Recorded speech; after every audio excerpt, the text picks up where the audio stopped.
Hello বন্ধুরা, আশা করি তোমরা সবাই খুব ভালো আছো। আর তোমাদের সকলের আশীর্বাদ ও ভালোবাসায় আমিও খুব ভালো আছি। তা আজকে নিয়ে চলে এলাম একটা বাটা মাছের ঝোলের রেসিপি, যেটা আমি আলু আর কাঁচকলা দিয়ে বানাবো। তো দেখো বন্ধুরা, প্রথমে আমি বাটা মাছগুলোকে খুব ভালো করে ভেজে নিয়ে তুলে রাখলাম।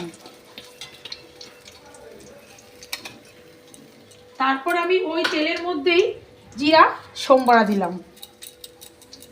জিরা সোমবারা দেওয়ার পর তেলকে আমি একটু হালকা করে ভালো করে নাড়িয়ে নেব। তারপর আমি ওই তেলের মধ্যেই এবার আলু আর কাঁচকলাগুলো দিয়ে খুব ভালো করে লাল লাল করে ভেজে নেব।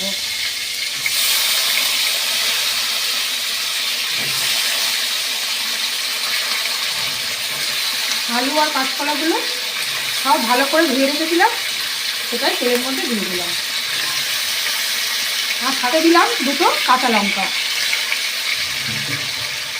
এবার আমি এটাকে খুব ভালো করে ভেজে নেব, যতক্ষণ না আলু আর কাঁচকলাটা খুব ভালো করে ব্রাউন হয়ে ভাজা হচ্ছে।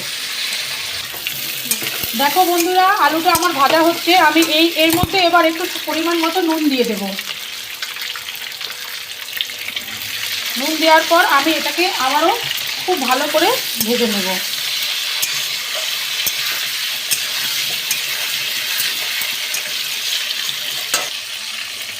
এবার আমি এর মধ্যে একটু হলুদ দিয়ে নিচ্ছি। হলুদ দিয়ে এবার আমি আরেকবার ভালো করে নাড়াবো।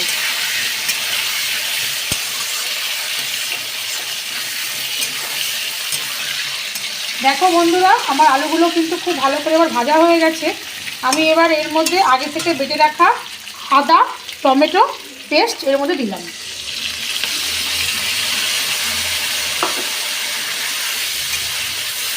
দিয়ে খুব ভালো করে কষাচ্ছি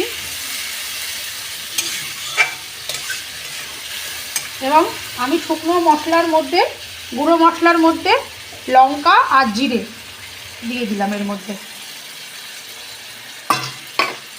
আবারও আমি এটা খুব ভালো করে কষাবো যতক্ষণ না এর মশলার ভেতর থেকে তেলটা ছেড়ে যাচ্ছে।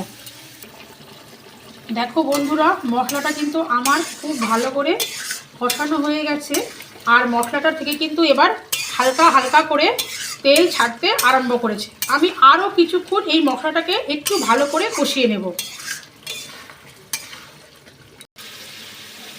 দেখো বন্ধুরা, মশলাটা আমার খুব ভালোভাবে কষে গেছে। এবার আমি আগে থেকে গরম করা গরম জল মশলাটার ভিতরে আমি এবার জলটা দিয়ে দিলাম।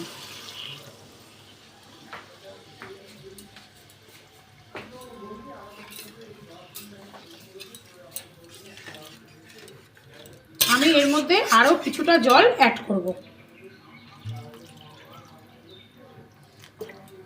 যতক্ষণ না ভালো করে ঝোলটা ফুটছে ততক্ষণ পর্যন্ত আমি একটু ওয়েট করব। দেখো বন্ধুরা, ঝোলটা এবার খুব আমার ভালো করে ফুটে গেছে। এর মধ্যে আমি ভাজা মাছগুলো এবার দিয়ে দেব। সব মাছগুলো আমি খুব ভালো করে দিয়ে দিচ্ছি, যেন ঝোলের মধ্যে মাছের সাথে মশলাটা খুব ভালো করে মিশে যায়।